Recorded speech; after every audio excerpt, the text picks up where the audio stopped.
Piling mo ako'y mananahan, pagkat ikaw lamang ang aking kalakasan. Sa piling mo tagumpay ko'y naranasan.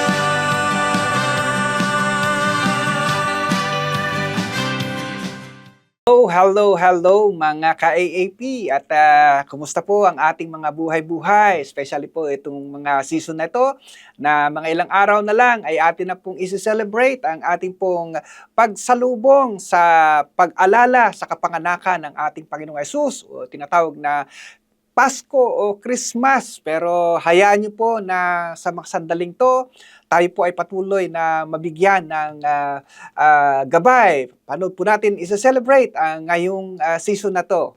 So tayo po muna manalangin. Salamat po ng marami, Ama, at patuloy po namin pinagpapala ang buhay ng bawat isa, especially po sa mga sandaling to na punong-puno po ng kaabalahan, punong-puno po ng aktibidades ang buhay ng bawat isa sa amin. So hayaan niyo po, Ama, ng salita mo ang siyang nananaig sa bawat kaabalahan po namin ngayong Kapaskuhan. Sa pangalan ni Jesus, Amen and Amen. So ayan po, salamat po mga ka-AAP at nagkaroon ulit tayo ng pagkakataon para bago po natin gawin o salubungin ang sobrang kaabalahan ngayong Kapaskuhan ito ay ang salita ng Diyos ang patuloy na nananaig sa ating mga buhay. So ang title po ng aking ibabahagi sa inyo ay Be Grateful This Season o mapagpasalamat ngayong Pasko, ngayong Kapaskuhan itong ating kinakaharap.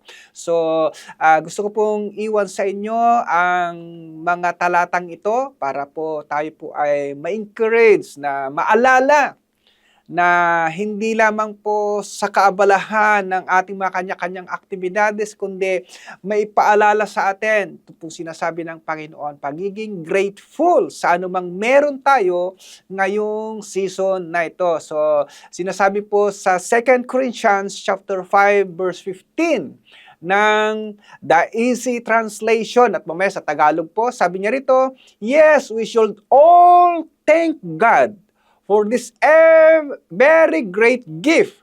That gift is too great to describe it with words. Sa Tagalog, pasalamatan natin ang Diyos sa kanyang kaloob na hindi kayang ipaliwanag. So, since ngayong Paskong ito, na ating pong kinakaharap ay nagpapaalala sa atin kung gaano po kadakila yung napakagandang regalo ng Diyos na iniaalok sa bawat isa.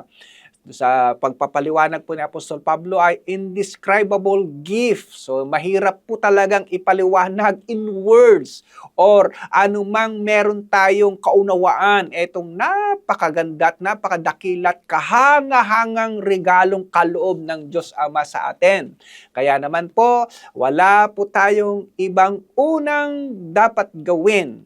Anumang meron tayong material things na maaring matanggap sa panahong ito, sa season na ito, wala pong kasing ganda yung pong regalong inaalok sa atin ng Diyos Ama. Walang iba. Sino po ba yung pong indescribable gift na sinasabi po ng mga talatang ito? Walang iba po kundi ang Panginoong Hesus. So, sa mga sandaling to, alam ko po, iba-iba pong senaryo, iba-iba pong karanasan ang maaari natin ma-encounter ngayong Paskong ito. Maaring yung iba, hindi po maging masaya ang kanilang Pasko dahil meron pong sumabay na mga iba't ibang mga sitwasyon ng buhay, na realidad ng buhay. Maaring biglang nakaranas na nagkasakit, biglang nawalan ng mahal sa buhay, o biglang, so iba-iba pong senaryong pwede natin maranasan ngayong season na to. Pero ang isa pong hindi nagbabago ay ang pagpapadama ng pag-ibig ng Panginoon, ang kanyang dakilang pag-ibig sa sangkatauhan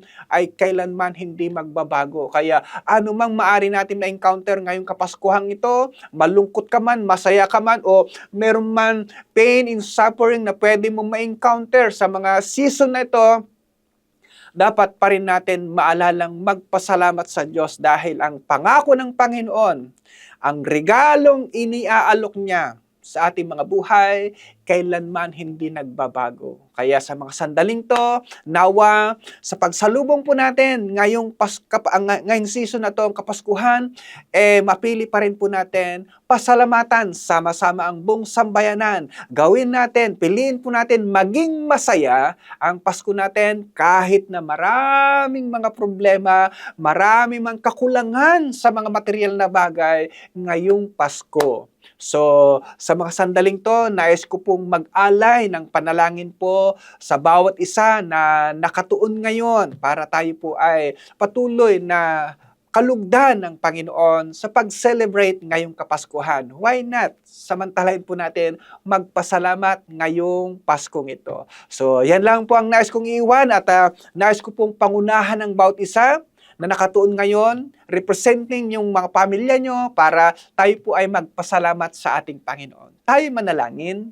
Ama, dakilang Diyos, salamat po ng marami dahil patuloy mo pong ipinapaalala sa amin na sa mga panahong kagaya nito, wala pa rin pong kasing gandang pwede namin maialay sa inyo sa pagsukli sa napakagandang regalong iniaalok mo sa bawat isa sa amin o ipinagkaloob mo na sa bawat isa sa amin, kundi kayo ay pasalamatan, Panginoon. Salamat po ng marami, Panginoon. Napakahirap po namin maipaliwanag kung gaano kadakila ang iyong pag-ibig na inaalok sa amin bilang napakagandang regalo sa bawat isa sa amin. Yes, Father God, maaring ang bawat isa, ang mga iba sa amin ay meron pong matitinding pinagdadaanan na sumasabay na dapat itong season na to ay maging masaya.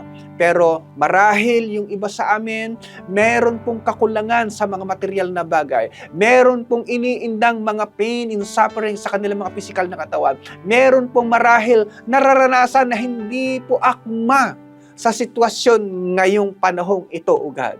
Lord, I pray na patuloy mo pong pagpalain ang buhay, ang pamilya ng bawat isa, anumang mayroon kaming pinagdadaanan ngayong Kapaskuhan, patuloy pa rin naming piliin, magpuri at magpasalamat sa iyo, Panginoon. Lord, salamat po. Pagpalain niyo po ang buong sambayanan na nakatunghay ngayon, na magse-celebrate ng kanilang mga Kapaskuhan sa mga season na ito, God. Lord, salamat po ng marami. Pagpalain niyo po ang mabuting kalusugan ng bawat isa. Pagpalain niyo po ang aming mga iba't ibang mga sitwasyon sa aming mga buhay.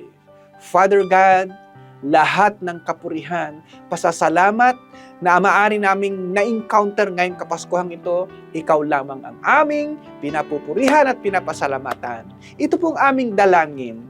Sa pangalan ng Panginoong Hesus, Amen and Amen. Salamat po muli mga ka-AAP at nagkaroon po tayo ng pagkakataon na unahan ng pagpapasalamat ang lahat na maaari nating kaabalahan ngayong season na ito. Maligaya at pinagpalang Pasko sa bawat isa at sa bawat pamilya ng bawat isa.